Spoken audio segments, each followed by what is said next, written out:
Hi, Skynick. I saw your post and thought this was as good as any to do a video reply to. Um, there's a couple things I'm going to address here. One of them was the fact that I don't know what the news was. Doesn't really make a difference though. No matter how catastrophic news is or unexpected, smoking can't change whatever the event was. I can't tell you how often I heard people who came to clinic who said they once had years under their belt, of a quit, and they lost it, and they lost it under some horrible stress, and every now and then I would say, oh, what was the stress? And there were frequent times where the person would all of a sudden get this blank look on their face, and they couldn't come up with the stress. Here they were now smoking for years and often decades, and because of this, stressful occurrence that had happened, and when I'd ask them what the stress was, they didn't remember. Meaning, the only real significant catastrophe that this person had that day was they went back to smoking. Now, sure, sometimes when I'd ask it, they'd remember it was like a death in the family or some flooding, some horrible catastrophic condition. But even in those cases, cigarettes couldn't change them. I think about when in the first few days of the clinic, I would always tell people to throw away cigarettes. And I have, I think, a video on this already, and an article about this called Carrying Cigarettes, and I may attach that here. Although it's not applicable to you, it's kind of applicable to the situation here. I had one time, first day of the clinic, a guy would not throw away his cigarettes. And in the clinic, I would ask people, throw their cigarettes out right now. Just, I'd put a big garbage bag in the front of the room or pass a can along the room, and everybody throw out their cigarettes because I really didn't want people keeping them. Well, one guy said, oh, he's got to keep them. If something goes wrong, he's got to have the cigarettes. And I said, well, if something goes wrong, you're going to take your cigarettes. He said, oh, no, he just needs it, for self-assurance, but if something goes wrong, he would panic if he didn't have cigarettes, but he wasn't going to smoke them. And I tried to talk him into throwing out the cigarettes, but you can't force a person to do something they don't want to do, and he wouldn't throw out the cigarettes. His catastrophe happened on the third day of the clinic, and it was great because he was one of the last people to leave the room, and so he left one of the last people out, and he was fine when he left the room. And I had a projector that I had to start putting away, so it took me a few minutes to get my projector away, and then I went to my office, got my coat, and I was about to leave, go into the parking lot, and then all of a sudden I see the guy in the parking lot. And how I happened to catch him is he's bent over his tire. He's parked in a puddle. It was winter time, it was very cold.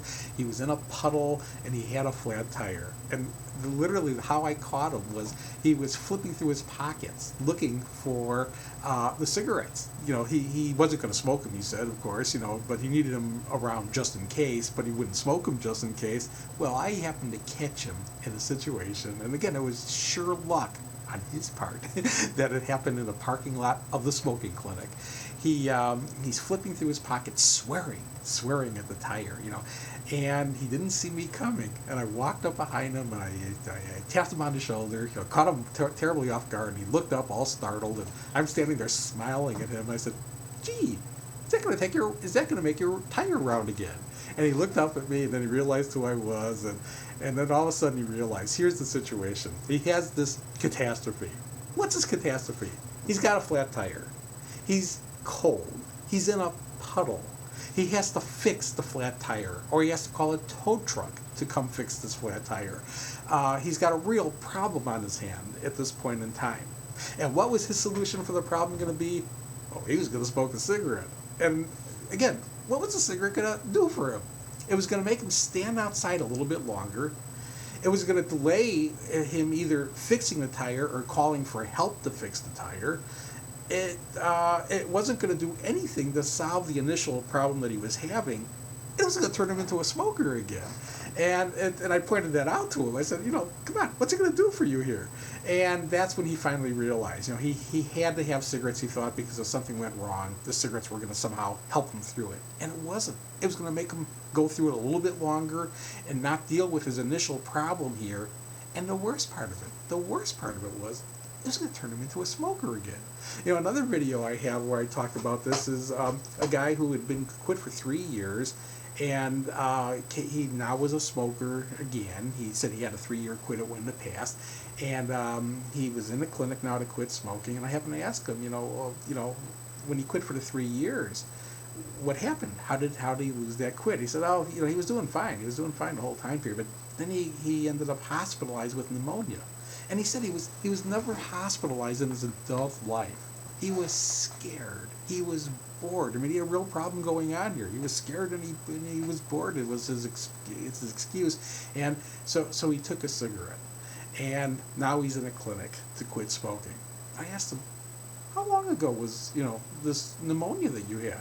When did you have pneumonia? He said, he's sitting back and calculating. It was what was it?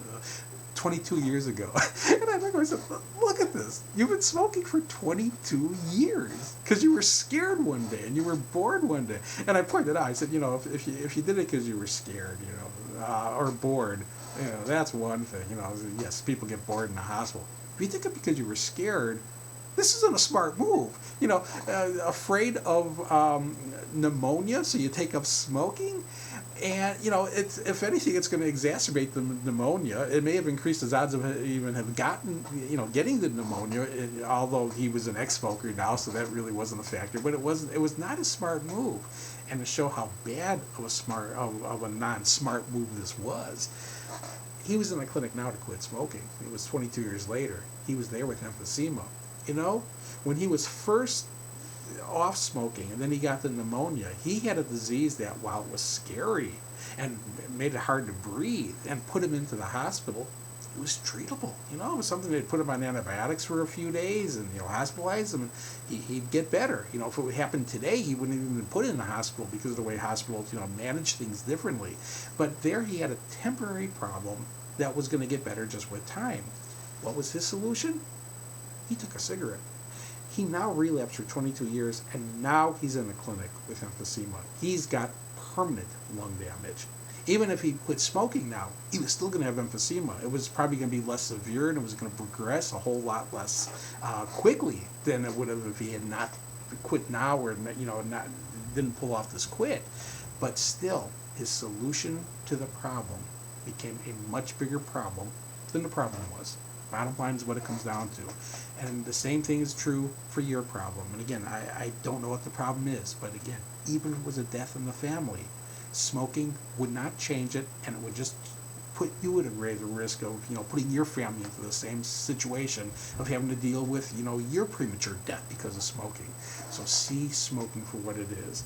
I'm going to attach a number of links here, a few videos that will address issues about this, and a few articles, dealing with the stress issue. And it's important to understand the stress issue. You're working with the basis that if you took a cigarette, it'd make you feel better. It doesn't do that. Does it do that to a person who's a current smoker if they smoke under stress? Oh yeah, it does that for them. But that's because the stress makes them lose nicotine, puts them into withdrawal. And then they smoke and they pull themselves out of withdrawal so they feel better. But again, it's a false calming effect. The better they're feeling is pulling out of withdrawal that they wouldn't be in if they weren't smokers at this point in time. You're not a smoker at this point in time. Taking a cigarette for you, it would not make you feel better. You know what taking a cigarette would do for you right now? It cause you, in a sense, to relapse, to now need the full complement of nicotine, feel withdrawal, feel terrible. Then if you would smoke or down 20 in a row, then you would start to feel better. Better meaning you'll feel just as rotten as you did before you took the first one. It's a vicious cycle you don't want to get yourself in. So anyway, watch the videos I'm going to attach here for more detail on that, and I'm going to attach a few articles about this too. And I hope if you have any problems, post them on the board. People will get to you. I'm going to be away from my computer for a bit today, but again, hopefully it's Christmas Day, so there may be fewer people here, but give a few minutes. I'm sure people will come by. Okay, hope you find this material helpful.